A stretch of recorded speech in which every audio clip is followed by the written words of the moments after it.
everybody. The Mueller hearings were not what Democrats were expecting, but Chairman Jerry Nadler says he knows that there is something there, so he plans to keep on digging.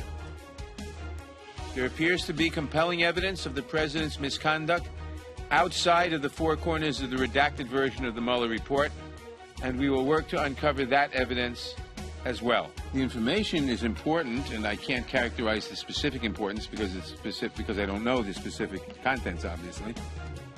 He doesn't know what he doesn't know at this point, right? So today, he did pick up more Democrats who are dedicated to going down the impeachment path with him. Nearly now 100 House Democrats are on board. Alan Dershowitz wrote the case against impeaching Trump and is the author of the introduction of the Mueller report, and he joins me now. Professor Dershowitz, good to have you here tonight. Thank you very much.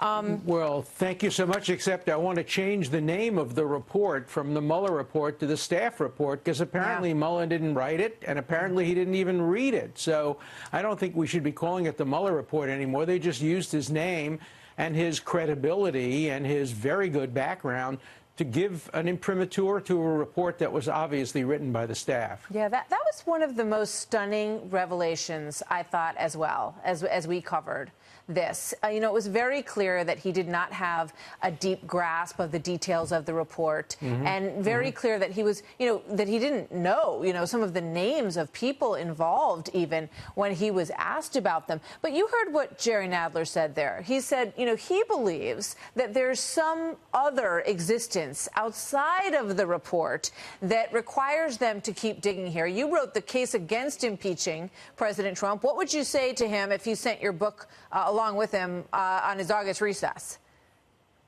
Well, my grandson's out fishing right now, and this is the perfect definition of a fishing expedition.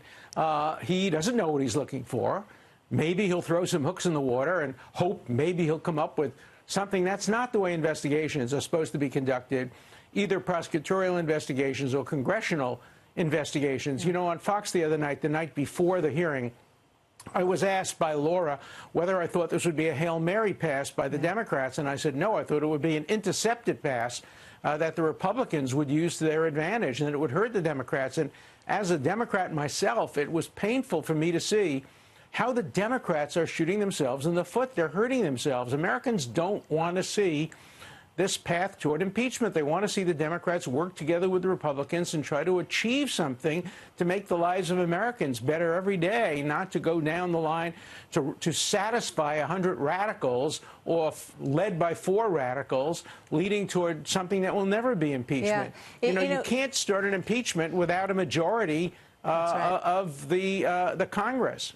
It feels like their constituents back home really want them to do this in certain areas, right? So they're going down that road, and they believe, that they want a do-over, essentially, Alan, because Robert Mueller obviously didn't give them what they wanted. Now they think, what, if we want our John Dean moment, we need the president's lawyer. We need John Dean. In other words, we need Don McGahn to sit there. So they're going to go back down the road. They're going to try to subpoena him. And Rachel Maddow believes that they got the wrong lawyer when they brought in Robert Mueller. Here's what she said. Because of that performance from Mueller today, I think that lights a fire under the need to speak to the people on his team who actually did the work. If Congress really does want more substantive and detailed answers from the people who actually did that work, it would seem like they would have to pursue conversations now and testimony now from Zebley and from the other members of Mueller's team. Yeah, Zebley sat there, didn't say one word on it. Rachel Maddow has been wrong 90% of the time. CNN has been wrong 80% of the time.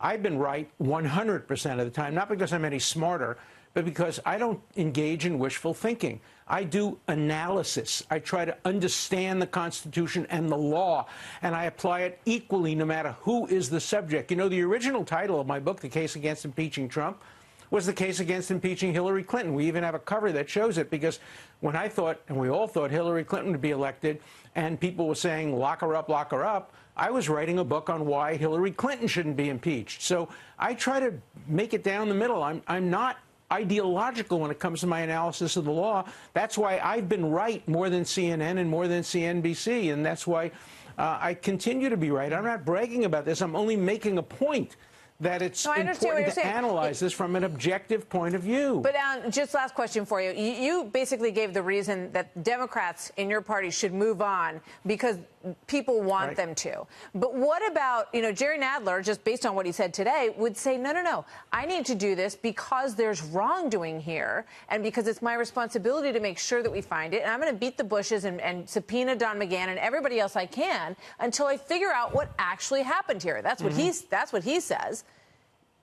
Well, that's exactly what the framers of the Constitution rejected. There was a debate about that, and they said no, wrongdoing, maladministration isn't the criteria. It needs to be treason, bribery, other high crimes and misdemeanors. And unless they have a basis for believing one of those categories has been satisfied, you don't engage in a fishing expedition. You don't use the resources of the United States government to search for some possibility that maybe you can find something that will lead to an impeachment. That's just the wrong way to go. And if the Republicans are doing this to the Democrats, Nadler would be the first one to be yelling, this is a violation of the power of Congress and it shouldn't be done.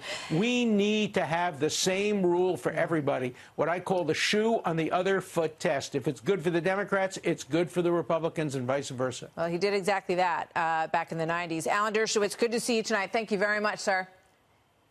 Thank you.